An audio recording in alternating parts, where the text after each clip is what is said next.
1.5 साल के अंतराल के बाद करतारपुर साहिब कॉरिडोर अब फिर से खुल गया है। साथियों, गुरु नानक जी ने कहा है, बीच दुनिया सेवी कमाइए त दरगिह बेसन पाइए। यानी संसार में सेवा का मार्ग अपनाने से ही जीवन सफल होता है। हमारी सरकार इसी सेवा भावना के साथ देशवासियों का जीवन आसान बनाने में जुटी है। न जाने कितनी पीढ़ियां जिन सपनों को सच होते देखना चाहती थी, भारत आज उन सपनों को पूरा करने का भरपूर प्रयास कर रहा है। साथियों, अपने 5 दशक के सार्वजनिक जीवन में मैंने किसानों की परेशानियों को, उनकी चुनौतियों को बहुत करीब से देखा है, महसूस किया है।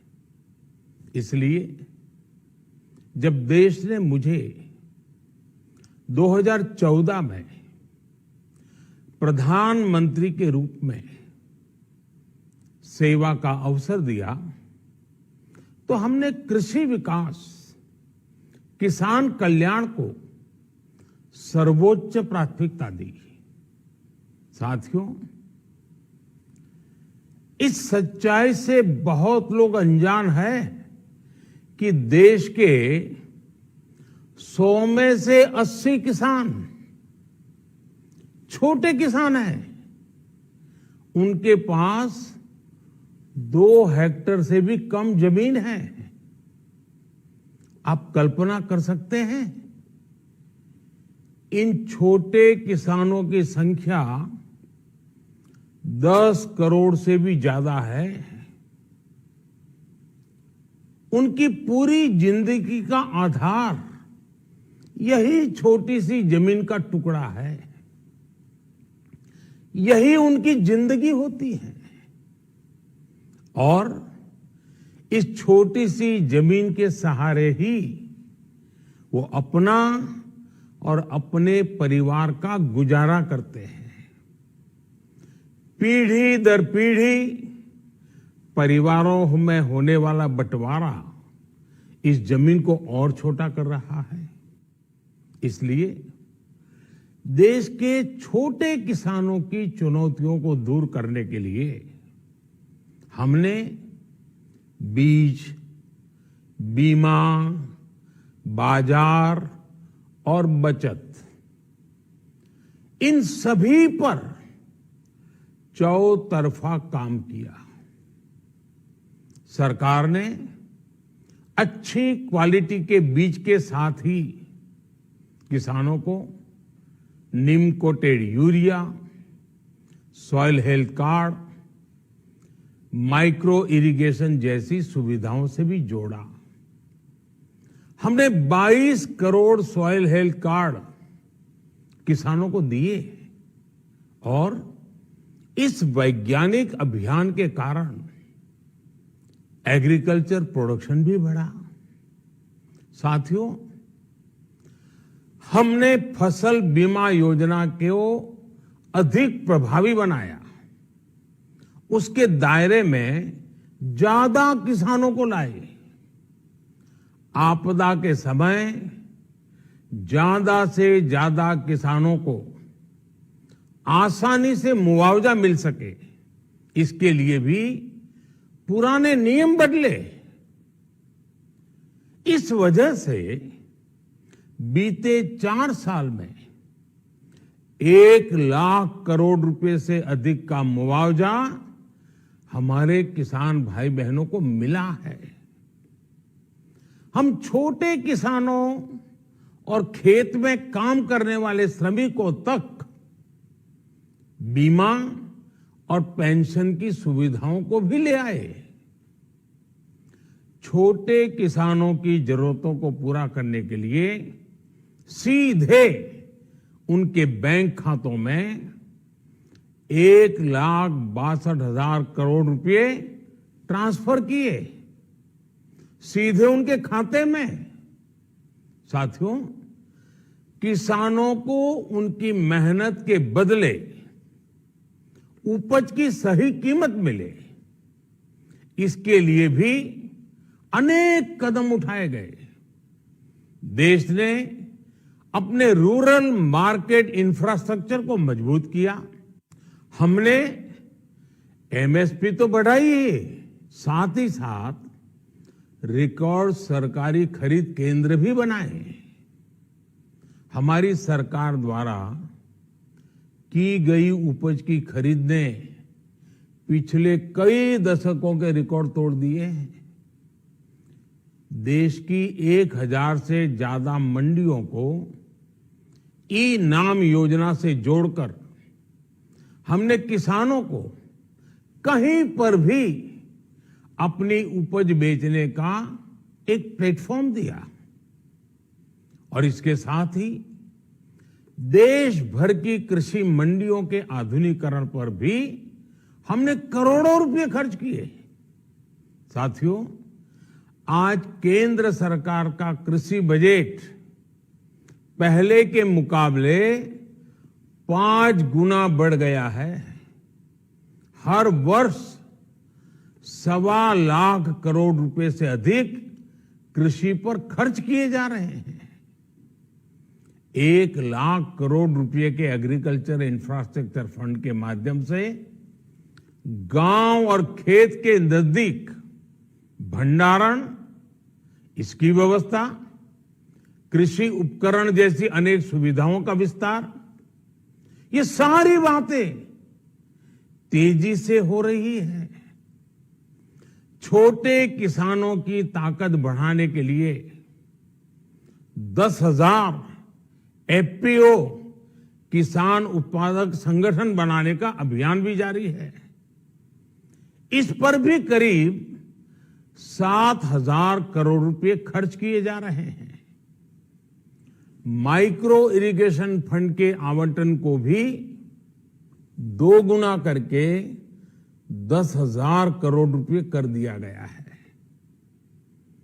हमने क्रॉप लोन भी 2 गुना कर दिया, तो इस वर्ष 16 लाख करोड़ रुपए हो जाएगा। अब पशुपालकों को मछली पालन से जुड़े हमारे किसानों को भी किसान क्रेडिट कार्ड का लाभ मिलना शुरू हो गया है। यानी हमारी सरकार किसानों के हित में हर संभव कदम उठा रही है, लगातार एक के बाद एक नए कदम उठाती जा रही है।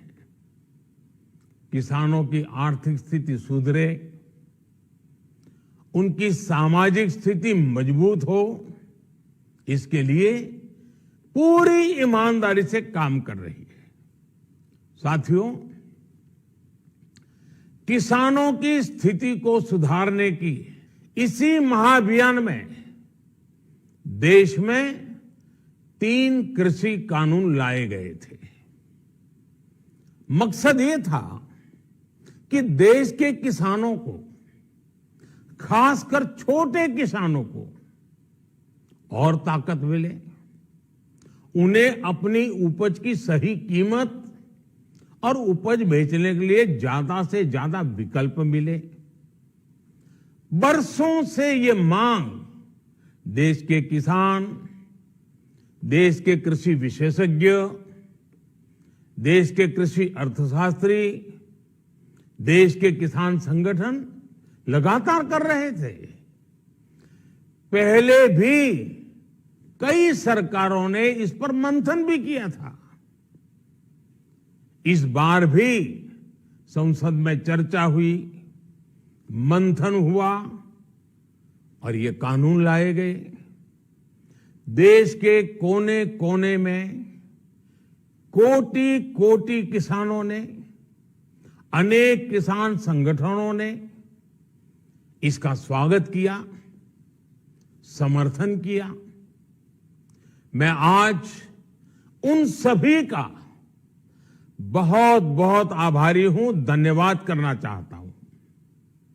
साथियों, हमारी सरकार किसानों के कल्याण के लिए, खासकर छोटे किसानों के कल्याण के लिए, देश के कृषि जगत के हित में, देश के हित में, गांव गरीब के उज्जवल भविष्य के लिए पूरी सत्यनिष्ठा से, किसानों के प्रति पूर्ण समर्पण भाव से, नेक नियत से ये कानून लेकर आई थी। लेकिन इतनी पवित्र बात, पूर्ण रूप से शुद्ध किसानों के हित की बात, हम अपने प्रयासों के बावजूद कुछ किसानों को समझा नहीं पाए। भले ही किसानों का एक वर्ग ही विरोध कर रहा था, लेकिन फिर भी ये हमारे लिए महत्वपूर्ण था। कृषि अर्थशास्त्रियों ने, वैज्ञानिकों ने, प्रगतिशील किसानों ने भी उन्हें कृषि कानूनों के महत्व को समझाने का भरपूर प्रयास भी किया। हम पूरी विनम्रता से, खुले मन से उन्हें समझाते रहे। अनेक माध्यमों से व्यक्तिगत और सामूहिक बातचीत भी लगातार होती रही। हमने किसानों की बातों को, उनके तर्क को समझने में भी कोई कोर कसर बाकी नहीं छोड़ी। कानून के जिन प्रावधानों पर उन्हें ऐतराज था, सरकार उन्हें बदलने के लिए भी तैयार हो गई। 2 साल तक हमने इन कानूनों को सस्पेंड करने का भी प्रस्ताव दिया। इसी दौरान ये विषय माननीय सर्वोच्च न्यायालय के पास भी चला गया। ये सारी बातें देश के सामने है, इसलिए मैं इनके अधिक विस्तार में नहीं जाऊंगा। साथियों, मैं आज देशवासियों से क्षमा मांगते हुए सच्चे मन से और पवित्र हृदय से कहना चाहता हूं कि शायद हमारी तपस्या में ही कोई कमी रही होगी, जिसके कारण दिए के प्रकाश जैसा सत्य कुछ किसान भाइयों को हम समझा नहीं पाए। आज गुरु नानक देव जी का पवित्र प्रकाश पर्व है। ये समय किसी को भी दोष देने का नहीं है। आज मैं आपको, पूरे देश को ये बताने आया हूं कि हमने 3 कृषि कानूनों को वापस लेने का, रिपील करने का निर्णय लिया है।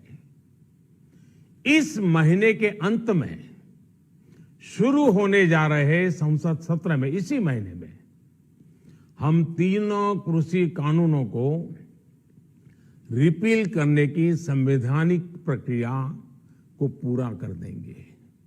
साथियों, मैं आज अपने सभी आंदोलनरत किसान साथियों से आग्रह कर रहा हूं, आज गुरु पर्व का पवित्र दिन है।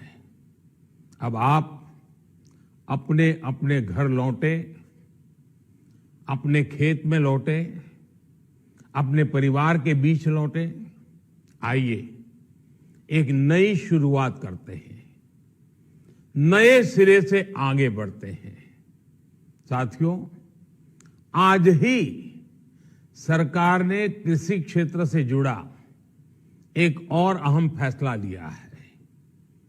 जीरो बजट खेती यानी प्राकृतिक खेती को बढ़ावा देने के लिए, देश की बदलती आवश्यकताओं को ध्यान में रखकर क्रॉप पैटर्न को वैज्ञानिक तरीके से बदलने के लिए एमएसपी को और अधिक प्रभावी और पारदर्शी बनाने के लिए ऐसे सभी विषयों पर भविष्य को ध्यान में रखते हुए निर्णय लेने के लिए एक कमेटी का गठन किया जाएगा। इस कमेटी में केंद्र सरकार, राज्य सरकारों के प्रतिनिधि होंगे, किसान होंगे, कृषि वैज्ञानिक होंगे, कृषि अर्थशास्त्री होंगे। साथियों, हमारी सरकार किसानों के हित में काम करती रही है और आगे भी करती रहेगी। मैं गुरु गोविंद सिंह जी की भावना में अपनी बात समाप्त करूंगा। देहि शिवावर मोहे इहे, शुभ कर्मन ते कबहू न टरो। हे देवी, मुझे ये वर दीजिए कि मैं शुभ कर्म करने से कभी पीछे ना हटूं। जो किया किसानों के लिए किया, जो कर रहा हूं देश के लिए कर रहा हूं। आप सभी के आशीर्वाद से मैंने मेहनत में पहले भी कोई कमी नहीं की थी। आज मैं आपको विश्वास दिलाता हूं कि अब और ज्यादा मेहनत करूंगा ताकि आपके सपने साकार हो सके, देश के सपने साकार हो सके। आपका बहुत बहुत धन्यवाद। नमस्कार।